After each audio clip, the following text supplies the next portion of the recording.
ದೇಶಕ್ಕೆ ಯೋಧ, ನಾಡಿಗೆ ರೈತ, ಬಾಳಿಗೆ ಗುರು ಒಬ್ಬ ತಾನೆ. ಅಕ್ಷರ ಕಲಿಸೋ, ಅಜ್ಞಾನ ಅಳಿಸೋ, ಅವನೂನು ಅನ್ನದಾತಾನೆ. ತಪ್ಪು ಸರಿಯ ತಿದ್ದಿ ತಿಳಿ ಹೇಳಿ ಸಮಬುದ್ಧಿ ನಮ್ಮ ಚಿತ್ತ ಶುದ್ಧಿಯಾಗೋ ಹಾದಿ. ಎಷ್ಟೇ ದೂರ ಹೋದ್ರೂ ಮರಿಬೇಡ ನಿನ್ನ ಬೇರು, ನಿನ್ನ ಸಾಧನೆಗೆಲ್ಲ ಇದುವೇ ಆದಿ. ಪಾಠಶಾಲಾ ಪಾಠಶಾಲಾ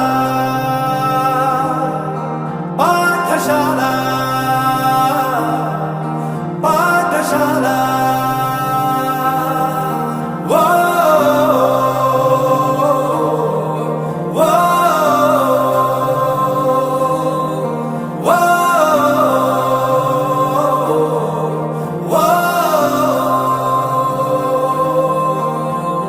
ದೇಶಕ್ಕೆ ಯೋಧ, ನಾಡಿಗೆ ರೈತ, ಬಾಳಿಗೆ ಗುರು ಒಬ್ಬ ತಾನೆ. ಅಕ್ಷರ ಕಲಿಸೋ, ಜ್ಞಾನ ಅಳಿಸೋ, ಅವನೂನು ಅನ್ನದಾತಾನೆ. ನಿಮ್ಮ ಮಕ್ಕಳು ಒಂದು ವರ್ಷದಲ್ಲಿ ಏನ್ ಕಲ್ತಿದ್ದಾರೆ ಅಂತ. ಒಂದು ವರ್ಷ ಈಗ ಬಂದರು, M2 ಮುಗಿಸಿದ್ರು, M3 ಬಂದಿದ್ದಾರೆ. M2ನಲ್ಲಿ ಒನ್ಲಿ ಲೆಟರ್ಸ್ ಇರುತ್ತೆ. ಈಗ M3 ಬಂದಾಗ ಸೆಂಟೆನ್ಸು, ವರ್ಡ್ಸು ಎಲ್ಲ ಕಲ್ತಿರ್ತಾರೆ, ಹೌದಲ್ವಾ? Okay.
Who mends our shoes? A cobbler mends our shoes. Very good. Children, who grows food for us? A farmer grows food for us. Very good. ವಿಜಾತಿ ಒತ್ತಕ್ಷರ ಅಂದ್ರೇನು? ವಿಜಾತಿ ಒತ್ತಕ್ಷರ ಅಂದರೆ ವ್ಯಂಜನಾಕ್ಷರಕ್ಕೆ ಬೇರೆ ವ್ಯಂಜನಾಕ್ಷರ ಒತ್ತಕ್ಷರವಾಗಿದ್ದರೆ ಅದನ್ನು ನಾವು ವಿಜಾತಿ ಒತ್ತಕ್ಷರ ಎನ್ನುವರು. ಉದಾಹರಣೆ? ಕಷ್ಟಗೆ ಕಷ್ಟ, ಶ ಬಾಗೆ ದಾವತ್ತುದ್ದ ಶಬ್ದ, ರ ಕಗೆ ತಾವತ್ತುತ್ತ ರಕ್ತ. Name the young ones of goat. Goat and one's kid. Very good. Laima, name the young ones of sheep. Sheep and one's lamb. Very. Say 9 1 tables. Heman. 9 1s are 9, 9 2s are 18, 9 3s are 27, 9 4s are 36, 9 5s are 45, 9 6s are 54, 9 7s are 63, 9 8s are 72, 9 9s are 81, 9 10s are 90. Wow. 5 plus 4. 5 plus 4 is equal to 9. Wow, super. 9 minus 4. 9 minus 4. 9 minus 4 is equal to 4.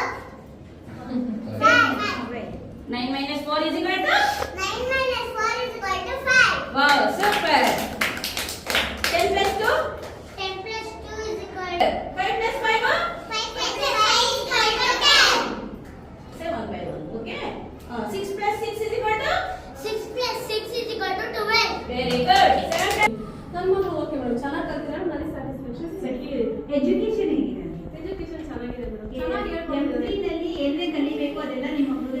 ಇದೆಯಾ? ಕಲ್ತಿದ್ದಾರೆ madam, ಸಿಕ್ಕಿದೆ. Happy ಆಗಿದ್ದೀರಾ? ಪರವಾಗಿಲ್ಲ, ಚೆನ್ನಾಗಿ ಓದ್ತಾ ಇದ್ದಾರೆ. ಒಂದು ವರ್ಷದಿಂದ ಇತ್ತು, ಇವಾಗ ಸೇರಿಸ್ಬೇಕು ನಮಗೆ. ಫಸ್ಟ್ ಹೇಳ್ಬೇಕು ಅಂದ್ರೆ ಶಿವ ಮ್ಯಾಮಿಗೆ ಹೇಳ್ಬೇಕು ಮ್ಯಾಮ್. ಅವರು ತುಂಬಾ ಚೆನ್ನಾಗಿ ಹೇಳ್ಕೊಟ್ಟಿದ್ದಾರೆ. ಏನಾದ್ರೂ ಕಂಪ್ಲೇಂಟ್ ನಾವು ಈ ವಾರ ಬಂದು ಹೇಳ್ಬೇಕು ಅಂದ್ರೆ ನಾವು ಮುಂದಿನ ವಾರದಲ್ಲಿ ಅವ್ರು ರಿಕವರ್ ಮಾಡ್ತಿದ್ವಿ. ಅಷ್ಟು ಚೆನ್ನಾಗಿ ಹೇಳ್ಕೊಟ್ಟಿದ್ದಾರೆ. ಗ್ರಾಮರ್ ನಮ್ಮ ಎಜುಕೇಶನ್ ಎಲ್ಲ ಚೆನ್ನಾಗಿದೆ. ಎಲ್ಲ ಟೀಚರ್ಸ್ ಎಲ್ಲ ಹೆಲ್ಪ್ ಮಾಡ್ತಾರೆ. ಯಾವ ಮ್ಯಾನೇಜ್ಮೆಂಟ್ ಹೇಗೆ? ಪ್ರಿನ್ಸಿಪಲ್ ಹೇಗೆ? ಮ್ಯಾನೇಜ್ಮೆಂಟ್ ಪ್ರಿನ್ಸಿಪಲ್ ಎಲ್ಲ ಚೆನ್ನಾಗಿದೆ. ಏನಿಲ್ಲ, ಎಜುಕೇಶನ್ ಎಲ್ಲ ಚೆನ್ನಾಗಿ ಕೊಡ್ತಾರೆ. ಆಗಿದೆಯಲ್ವಾ? ಸ್ಯಾಟಿಸ್ಫ್ಯಾಕ್ಷನ್ ಆಗಿದೆಯಲ್ವಾ? ನವೋದಯ ಒಬ್ಬೊಬ್ಬರಾಗಿ ಹೇಳಿ. ಡೈರೆಕ್ಟ್ LKG ಬಿಟ್ಟು UKG ಗೆ ಹಾಕಿದ್ರೆ ಪರವಾಗಿಲ್ಲ. ನಾವು ಅನ್ಕೊಂಡಂಗೆ ಎಲ್ಲೂ ಇದಾಗಲಿ ನವೋದಯ ಇಂಟರ್ನ್ಯಾಷನಲ್ ಸ್ಕೂಲ್ ಪರವಾಗಿಲ್ಲ ಪರವಾಗಿಲ್ಲ ಅಂತ ಅನ್ಸ್ತಾ ಇದೆ. ನೀವು ಪಕ್ಕದಲ್ಲಿ ಪರವಾಗಿಲ್ಲ ಅನ್ಸ್ತಾ ಇದೆ. ಹೇಗೆ ಯಾವ ಮಗ ಹೇಗೆ ಓದ್ತಾ ಇದ್ದಾನೆ? ಡಿಸಿಪ್ಲಿನ್ ಅಲ್ಲಿ ಹೇಗಿದೆ? ಮಗ ಎಲ್ಲಿ ಓದ್ತಾ ಇರೋದು? ಇದು ಹೇಗೆ ಓದ್ತಾ ಇದ್ದಾನೆ? ನಾವು ಪುನರ್ವಿಯರ್ ಪೇರೆಂಟ್ಸ್ ನಾವು ಕನ್ನಡದಿಂದ ಬಂದಿರೋದು. ನವೋದಯದಲ್ಲಿ ಅವಳು ಓದ್ಸಲ ನಾವು ನೋಡಿದ್ವಿ. ಅವಳು ಎಜುಕೇಶನ್ ಹೇಗೆ ಇಂಪ್ರೂವ್ ಆಗಿದೆ, ಅದಕ್ಕಿಂತ ಡಬ್ಬಲ್ ಇಂಪ್ರೂವ್ ಆಗ್ತಾ ಇದ್ದಾರೆ ಮೇಡಮ್. ಅದು ತುಂಬಾ ಖುಷಿ ಆಗ್ತಿದೆ. ಅವ್ರು ಹೇಳ್ತಾ ಇದ್ದಾರೆ ನೋಡಿದ್ರೆ, ಅವ್ರು ನಾವೇ ಇನ್ನೂ ಚೆನ್ನಾಗಿ ಎಂಕರೇಜ್ ಮಾಡಿದ್ರೆ ಅವ್ರು ಇನ್ನೂ ಚೆನ್ನಾಗಿ ಓದ್ತಾರೆ ಅನ್ನೋ ಒಂದು ಖುಷಿ ಮೇಡಮ್.